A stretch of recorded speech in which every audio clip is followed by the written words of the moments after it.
Bonjour à tous, bienvenue pour ce nouveau numéro de l'émission En Peignoir qui traite de l'actualité d'une station thermale chaque semaine.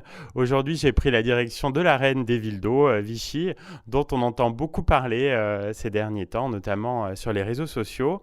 Et pour évoquer cette nouvelle dynamique et l'opération Un été à Vichy, j'ai à mes côtés Charlotte Benoît, qui est première adjointe au maire de Vichy, donc en charge de la culture, de l'animation, la dynamisation du centre-ville et du commerce, et conseillère régionale, entre autres. Bonjour Charlotte. Bonjour.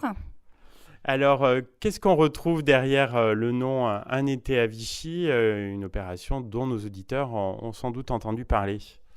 Alors derrière le nom Un été à Vichy, on va retrouver tous les événements culturels, sportifs et les événements d'animation qui vont se dérouler cet été à Vichy, qui vont rythmer la saison estivale. Alors c'est bien sûr un calendrier avec des dates très précises, mais on retrouve aussi finalement derrière ce nom une ambiance qu'on a voulu créer, un label qui donne voilà, une petite idée de magie estivale, et on compte là-dessus pour donner envie aux touristes et même aux Vichysois de venir voir ce qui se cache derrière ces fameux étés à Vichy. Donc oui, l'idée en fait, c'est de mieux valoriser ces animations en les regroupant et puis en renforçant donc l'attractivité touristique de Vichy. Oui, effectivement, c'est en tout cas ce qu'on souhaite et on espère que ça va porter ses fruits. En se créant une image et une identité propre, c'est toujours beaucoup plus facile de communiquer et donc forcément de renforcer l'attractivité de la ville, de son animation, de sa programmation et essayer d'attirer des touristes, bien sûr, de tout le département, de toute la région Auvergne-Rhône-Alpes et on espère au-delà. Mais c'est aussi important pour les Vichysois, je pense qu'il ne faut pas se placer que du point de vue du touriste extérieur. C'est important pour les Vichysois de sentir qu'il y a une dynamique dans leur ville, de déclencher une sorte de fierté d'être Vichysois et d'habiter une ville où il se passe beaucoup de choses. Voilà, donc c'est jouer un peu sur ces deux tableaux, sur l'attractivité touristique, mais aussi sur ce qu'on peut apporter aux Vichysois et l'image qu'ils ont de leur ville. Alors dans cette émission, on ne pourra pas s'attarder sur toutes les animations que vous proposez, mais est-ce que vous pouvez nous citer les principales composantes d'un été à Vichy? Oui, bien sûr. Alors, comme je le disais, un été à Vichy, c'est de la culture, du sport, des animations. Alors, quelques dates, enfin, quelques événements pêle-mêle, les fêtes Napoléon III, des expositions, des concerts, le prix littéraire Valérie Larbaud, des spectacles, des compétitions sportives, le festival photo-portrait, la fête de la musique, les feux d'artifice, le grand pique-nique des parcs, enfin, bon, voilà, les jeudis de Vichy, etc., etc. Oui, donc un très très beau programme. Alors on l'a beaucoup vu sur les réseaux sociaux. Donc pour un été à Vichy, vous avez renoué avec la tradition de l'affiche.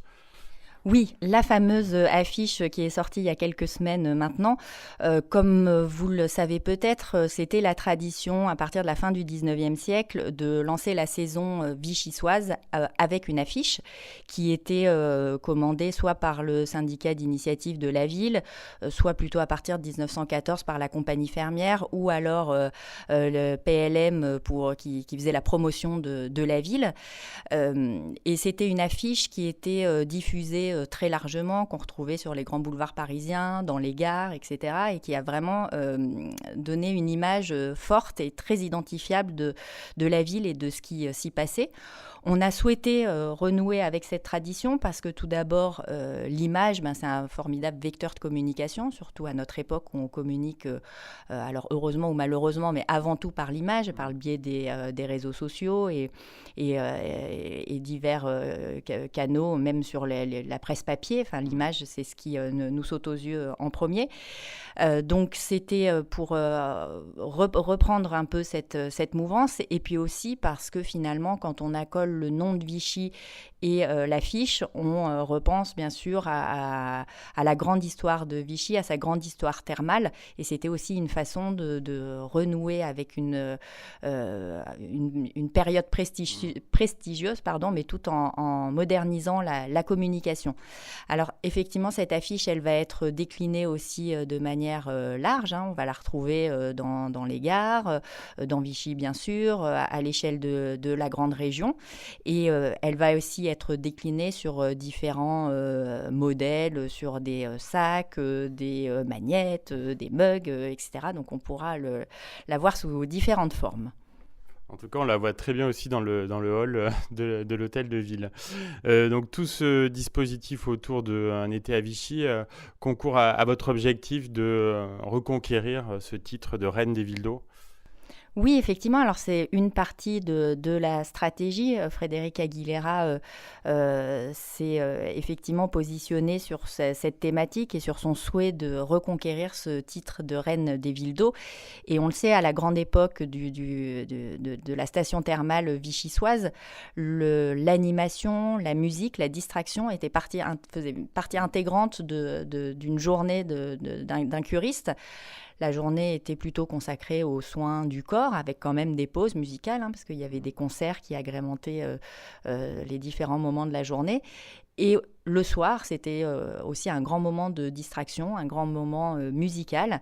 Et donc, l'animation, la musique, la culture est intimement liée à l'histoire du thermalisme et à l'histoire de Vichy, ville thermale. Eh bien, merci Charlotte Benoît. On va faire une petite pause musicale et on se retrouve donc juste après pour rentrer dans le détail de Un été à Vichy. De retour pour cette deuxième partie de En peignoir avec Charlotte Benoît, donc première adjointe au maire de Vichy, en charge notamment de la culture et de l'animation. Donc on parle de l'opération Un été à Vichy et donc on va rentrer un petit peu dans les temps forts. Et parmi ces temps forts, il y a les fêtes Napoléon III qui vont avoir lieu ce week-end. Donc c'est en fait l'événement incontournable pour lancer Un été à Vichy. Oui, tout à fait. Les fêtes Napoléon III ouvrent cette saison estivale et cet été à Vichy avec la 11e édition de ces journées qui vont se dérouler donc 27, 28, 29 avril. C'est une fête qui est ancrée dans l'histoire de Vichy, dans le patrimoine de notre ville, de manière tout à fait logique avec l'histoire qu'on a qui est intimement liée à la personnalité de Napoléon III. Et aussi, ce qui est important de souligner, c'est que lors du sondage Vichy 2030, qui a été proposé à tous les Vichysois il y a quelques mois maintenant, à la question « Quelle est la période qui vous semble la plus emblématique de Vichy ?» Eh bien, c'est le Second Empire qui est arrivé en première position avec 39% des voix. Donc, on voit bien que c'est aussi une période qui plaît aux Vichysois, qui leur parle et dont ils se sentent fiers et dont ils ont envie de faire la promotion. Ce sont des journées qui attirent des visiteurs de toute la région, mais aussi au-delà, avec beaucoup de figurants qui viennent et reviennent chaque année, qui remplissent nos hôtels et donc qui donnent un air de fête à toute la ville. Et puis, depuis l'année dernière, on a souhaité remanier un peu son positionnement. Et les journées Napoléon, maintenant, se déroulent entièrement en centre-ville, dans le Parc des Sources. Donc, ça permet d'avoir 3 journées d'animation qui dynamisent en même temps. Voilà, je suis aussi adjointe à la dynamisation du centre-ville du commerce, donc ça me tient à cœur. Mais d'avoir aussi une manifestation en plein cœur de ville qui dynamise les rues commerçantes, les commerces, et qui fait qu'on a une ville animée et festive pendant 3 jours. L'Opéra a également dévoilé son festival d'été. C'est un atout de poids dans ce dispositif. Oui, effectivement, l'Opéra de Vichy, c'est la pièce maîtresse dans cette saison estivale et dans cet été à Vichy. Alors, on a souhaité retravailler et remodeler la saison d'été que l'on connaissait traditionnellement et qui se déroulait de fin juin à fin septembre, début octobre. Et là-dessus, on a souhaité l'aborder un peu de la même manière que l'on a travaillé l'affiche, c'est-à-dire de renouer avec le passé prestigieux, le passé culturel de la ville de Vichy, parce que on le sait, donc Vichy a été la reine des villes d'eau, mais elle a été aussi capitale d'été de la musique. Et ce titre de capitale d'été de la musique, Vichy a pu l'avoir à partir de 1901 avec la naissance de l'opéra, et elle a développé ce titre à la Belle Époque pendant les années folles avec des saisons foisonnantes qui duraient plusieurs mois où on pouvait rencontrer plus de 200 représentations dans la salle de l'opéra mais aussi en dehors. Et donc c'est cette idée de foisonnement, de fourmillement, d'artistes en présence pendant toute une saison que l'on a voulu recréer. Alors bien sûr de manière un peu plus condensée parce que ce festival va se dérouler sur un mois, du 14 juillet au 15 août. Mais on a souhaité aussi avoir des artistes en résidence, donc avec un orchestre qui va être sur place pendant 3 semaines, avec des spectacles et des concerts sur la scène de l'opéra, mais aussi en dehors, dans les parcs, des manifestations, des déambulations, toutes sortes d'animations autour de la musique. Un festival bien sûr dédié à la musique lyrique, mais pas que, parce qu'il y aura aussi des consonances jazz, musique du monde. L'idée est là de pouvoir toucher un public varié, de tout âge, des fins connaisseurs de la musique lyrique comme des néophytes qui aiment tout genre confondu. Et on a souhaité également lui donner une dimension plus large qu'une dimension vichysoise, puisqu'on va avoir une tournée d'artistes également à l'échelle de Vichy Communauté et un événement qui va faire le lien entre Vichy et Clermont en ayant toujours en tête cette métropole, cette grande métropole. Et donc on a voulu créer aussi à cette occasion un lien avec Clermont pour faire rayonner ce festival au-delà des frontières vichysoises. Et pendant la saison estivale, Vichy se met également à l'heure de la photographie, comme chaque année. Alors effectivement, on va retrouver Portrait pour la 6e édition qui va se dérouler du 15 juin au 9 septembre. On va avoir en tout une dizaine d'expositions que l'on va retrouver en intérieur comme à l'extérieur, avec la traditionnelle grande exposition le long de l'esplanade du lac d'Allier, où on aura le grand plaisir d'accueillir Marc Seliger, qui est un des plus grands noms du portrait américain, qui a fait à lui tout seul plus de 125 couvertures du magazine américain, du fameux magazine américain Rolling Stone dans les années 90. On a le grand plaisir et l'honneur de l'accueillir à cette occasion et il sera présent le 15 juin à Vichy pour inaugurer cette rétrospective qui lui est consacrée. On va retrouver également tout un panel d'artistes internationaux dans les galeries du Centre culturel Valérie Larbaud. C'est également là qu'on retrouvera le travail de Gilles Coulon, qui est l'artiste qui a été sélectionné pour faire la 5e résidence du Festival Portrait. Il s'est rendu donc à Vichy 2 fois cette année sur une thématique particulière qui est celle de la relation entre les étudiants du Cavillam et leurs logeurs.